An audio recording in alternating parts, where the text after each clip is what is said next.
Welcome to the NWI.com Political Roundtable for Thursday, August the 4th. I'm Robert Blaszkiewicz, Assistant Managing Editor of The Times. Here with me, Doug Ross, Editorial Page Editor of The Times, and Times columnist Mark Kiesling, bringing you the latest developments in the world of politics. And, of course, the big news that developed over the weekend and then into the early part of this week was the deal on the debt ceiling. Finally, Republicans and Democrats coming to an agreement on something that could at least get the debt ceiling lifted so that we didn't have the economic meltdown. Although today, the Dow's down about 300 points, so well, economic meltdown, I guess, is relative. Yeah, exactly. Traders are skittish no matter what. Yeah, the Dow being down 300 points, it's significant, but, it could be up 500 points tomorrow, depending on how things go. I think it's just a good thing for the country that people finally got together and said, okay, look, let's just put aside the partisan bickering and get this thing done. For a moment. Have they put aside the partisan bickering? I haven't sensed that there's been partisan. I think they looked at the edge of the abyss and they did what they had to do. But I have no sense that there is any less partisan bickering. No, absolutely. This is going to be a huge issue going into next year's election, and they're going to be hammering it for all they can. Well, I think there's a loss of confidence in Washington, and that reflects poorly on all incumbents, Republican and Democrats. And look at what they did with the FAA. They just walked away, went away while all of these jobs are being idled. Okay, so you could, if you don't want these people working, you should have at least the courage to say, let's end the jobs. When everyone's talking about jobs, well, you just put thousands of people out of work. Exactly. Great job. Ironically, yeah. The whole. I'm old enough to remember the whole jobs thing, and that whole thing goes way back to, back to the 1980s when we had our last major recession. It's the economy stupid. And it's the economy stupid. Yeah, and it's like saying jobs is just it's a nice way of a politician saying, elect me because I promise you jobs.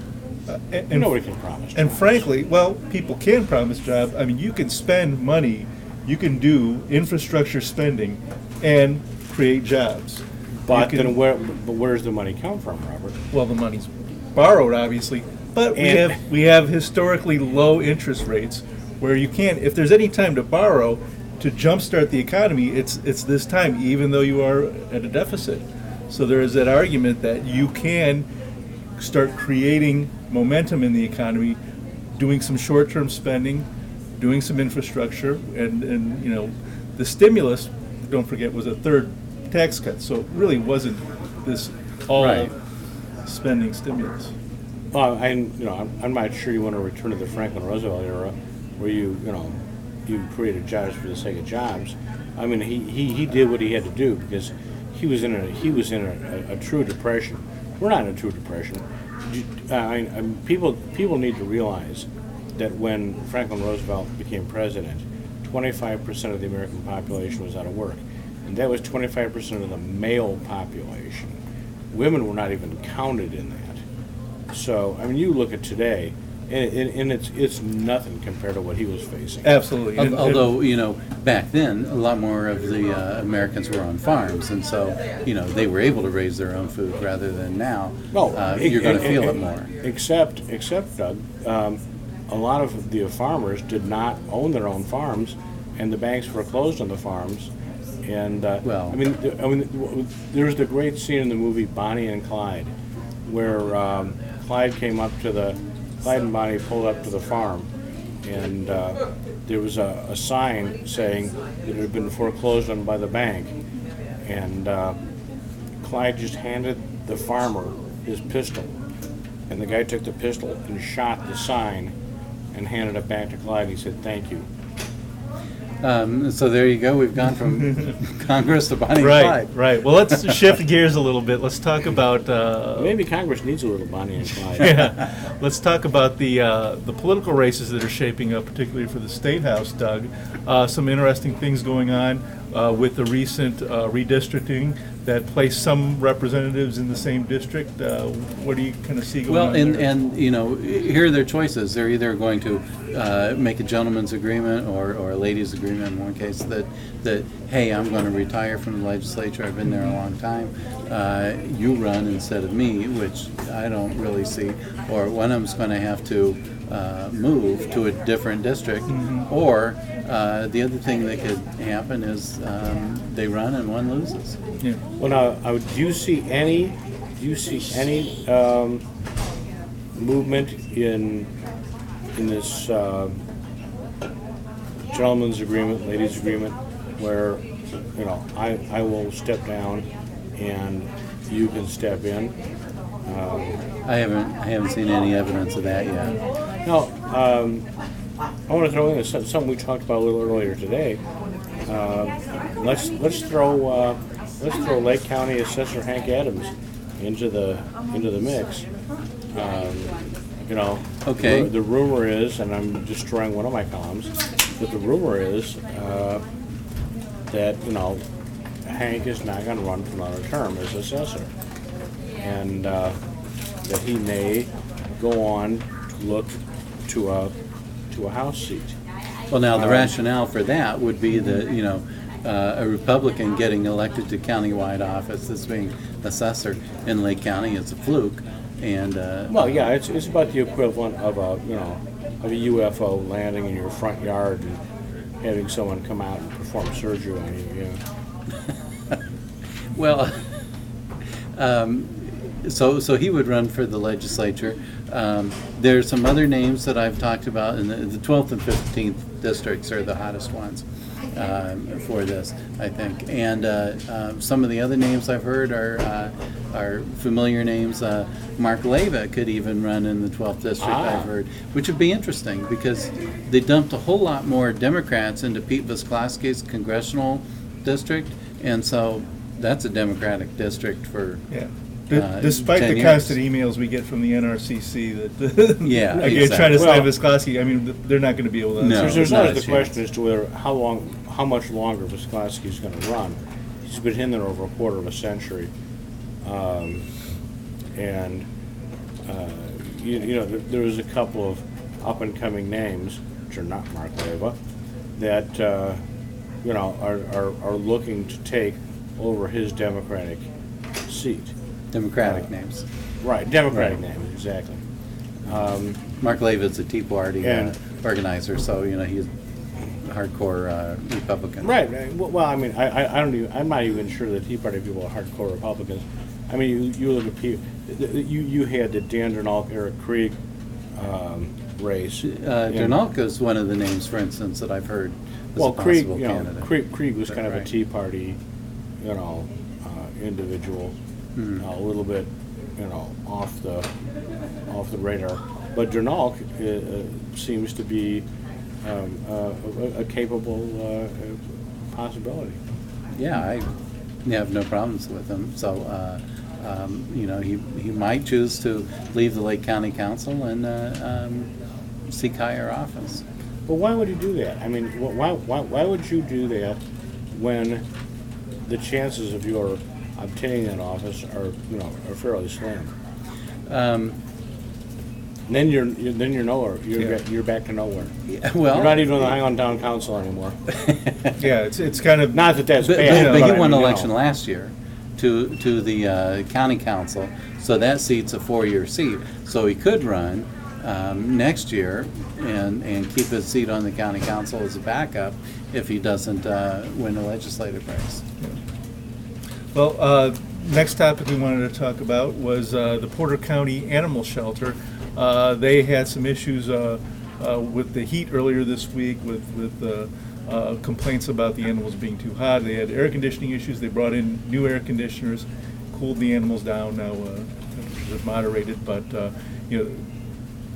the volunteers at the Porter County Animal Shelter are very dedicated to animals, doing the best they can to help them and rescue animals and get them adopted. And but the issues with the shelter that have been ongoing on and off raises the question: should the county be in the business of Especially since the housing county, and adopting animals? the county has opted out of human care. That being the, what was then Porter Memorial Correct. Hospital.